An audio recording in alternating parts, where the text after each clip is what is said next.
Hello दोस्तों, आज मैं आपको एक ऐसी कहानी सुनाऊंगा जिससे आप अपने गोल के बीच में गिव अप करना छोड़ देंगे। जी हाँ दोस्तों, गिव अप करना ही छोड़ देंगे। बहुत सारे लोग क्या करते हैं, अपने ड्रीम्स को गोल में कन्वर्ट करते हैं, अपने ड्रीम्स के लिए प्लान करते हैं, गोल बनाते हैं और उसके बारे में सोचते हैं। सोचते सोचते वो उसकी डिफ़िकल्टीज़ को सोचते हैं और कुछ लोग क्या करते हैं, बीच में ही छोड़ देते हैं। सोचते हैं कि इसमें ज़्यादा लोग लगेंगे, ज़्यादा टाइम लगेगा, ज़्यादा पैसा लगेगा और मैं इतना मतलब कि छोटा हूँ, मेरी एज अभी उतनी नहीं। तो आज मेरे पास एक बहुत ही ज़बरदस्त कहानी है, आप बीच में हार मानना छोड़ देंगे इस कहानी को सुनकर। जी हाँ दोस्तों, एक गांव के बाहर, मतलब कि गांव से 10 किलोमीटर दूर एक बहुत ही बड़ा पहाड़ था और उस पहाड़ पर एक देवी का भव्य मंदिर था। उस मंदिर में रोजाना हजारों लोग दर्शन करने के लिए बाहर से आते थे। उसी गांव में क्या था कि एक युवक रहता था। वो हर दिन सोचता था इतने सारे लोगों को देखकर कि एक दिन मैं भी देवी के दर्शन करने जाऊंगा। तो एक दिन उसने क्या किया, गर्मियों का दिन था, उसने प्लान किया कि वो एक रात को निकलेगा, मतलब 2 बजे करीब करीब, और देवी के दर्शन करने जाएगा ताकि वो ठंडे ठंडे पहुंच सके। उसने क्या किया कि रात को 2 बजे उठा, एक लालटेन लिया और निकल पड़ा मंदिर की तरफ। रास्ते में जब वो अपने गांव की सीमा तक पहुंचा था तो उसने ध्यान से देखा तो जो लालटेन की रोशनी थी सिर्फ 3 कदम तक पहुंच रही थी।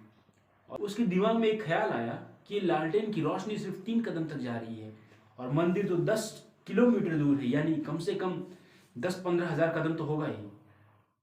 तो अगर इस लालटेन के सहारे में चलूंगा तब तो नहीं पहुंच पाऊंगा, पहुंचना ही मुश्किल है इस लालटेन के सहारे। तो उसने सोचा कि वो बैठ के इंतजार करेगा सुबह होने का, ताकि वो सब कुछ साफ साफ दिखे तब वो जा सके। तो वहीं पे गांव की जो सीमा होती है वहीं पे एक पीपल का पेड़ था, उसी के पेड़ के नीचे बैठ गया और इंतजार करने लगा कि सुबह होगी अब वो निकलेगा मंदिर के लिए। तो जैसे ही वो थोड़ी देर बैठा, वो देखा कि अचानक से एक बूढ़ा आदमी एक दिया लिए हुए दनादन फटाफट चले जा रहा है मंदिर की तरफ। वो बूढ़ा उसके पास आया, उसने पूछा कि अरे बेटा, तुम यहाँ पे क्यों बैठे हो? तो उस लड़के ने कहा, मुझे मंदिर की तरफ जाना है और मेरे पास एक सिर्फ लालटेन है जिसकी रोशनी सिर्फ और सिर्फ 3 कदम जा रही है, और जो मंदिर है यहाँ से 10 किलोमीटर दूर है। इस लालटेन के सहारे तो मैं नहीं जा पाऊंगा, इसीलिए मैं यहाँ पर इंतजार कर रहा हूँ कि सुबह होगी तो सुबह एक उजाले में निकलूंगा। आप कहाँ जा रहे हैं ये दिया लेकर? इसकी रोशनी तो सिर्फ 1 कदम चल रही है। उसने बोला, बेटा मैं भी मंदिर ही जा रहा हूँ, बस तू मुझे एक बात बता, क्या जिंदगी में भला कोई 1 कदम से ज्यादा चल पाया है क्या? 1 कदम से ज्यादा कोई जिंदगी में चल ही नहीं पाया। जब भी चलता है तो सिर्फ 1 कदम रख सकता है, एक संग 5 कदम नहीं रख सकता। और मैं इस दिए के सहारे ही मंदिर जा रहा हूँ।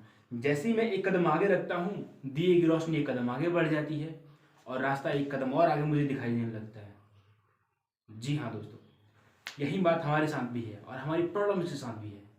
जब भी हम एक प्रॉब्लम देखते हैं ना, तो हमें उसके आगे और प्रॉब्लम और उसकी डिफिकल्टीज नहीं देखनी चाहिए। उसके